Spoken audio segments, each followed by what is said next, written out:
थारैनो सोलोंथाइया मोनसे हारि समाज आरो देशनि सिनस्रि सोलोंथाइखौ बाद होनानै कुनु हाबाफारियानो कमप्लिट जाया दा बेखायनो बिटिसि नि जि रिसेन्ट जि बाजेट बे बाजेटआव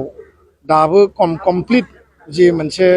ब्रेकआपखौ जोङो नुवाखै किन्तु बाजेट फिगाराव बिथांमोना सोलोंथाइ बिफानाव जथेस्थ' हमदों जोङो वेलकाम खालामदों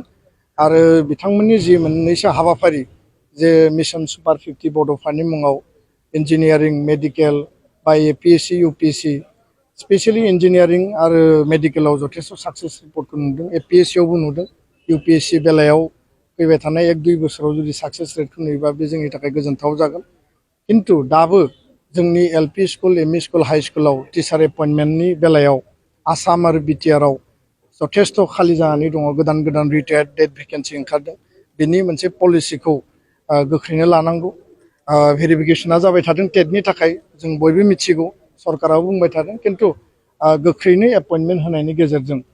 जोंनि इनफ्रास्ट्राक्चार डेभेलपमेन्ट एकाडेमिक एनभायरनमेन्टखौ मजबुत खालामनांगौ आरो क्वालिटि इमप्रुभमेन्टनि थाखाय गासै बिथिङाव खामानि मावनांगौ होननानै दुलाराय बर' फरायसा आफादनिफ्राय दाबि दैखांदों आरो गोबां जेंना दङ मैया डक्टर रनज पेगु बिथाङा जोंखौ रायज्लायनो लिंदोंमोन किन्तु बिथाङा जि टाइमखौ होदोंमोन केबिनेट आसाम केबिनेट थानायनि थाखाय खननै खनथाम टाइम पस्टपन खालामदों आरो जोङो बुंनानै फैदों जे बेबायदि कुनु दिग गैयै माने स्पेसिफिक माने टाइम गैयै जि मिटिंखौ जों एटेन्ड खालाया जों बेखायनो बर्जन खालामदों आरो इमिडियेट बिथांमोना डेट होफिनगोन होनना बुंदों नायनि बिथांमोना मा एसुरेन्सि गोबां जेंना दं 6.3 स्कुल प्रभिन्सियेलाइजेसननि जोंहा इस्यु थाबाय हायार सेकेन्डारि सेकेन्ड इयार दा बेयाव गोबां खामानि दङ टेक्स्ट बुकनि खामानि दङ माने गोबां जायगायाव दाबो टेक्स्ट बुकआ मोनाखै सोलोंथाइनि गोबां जेंना दङ बे जेंनाखौ सुस्रांनांगोन आरो बिनि थाखाय काउन्सिल एन्ड स्टेट मोननैबो जयेन्टलि खामानि मावनांगोन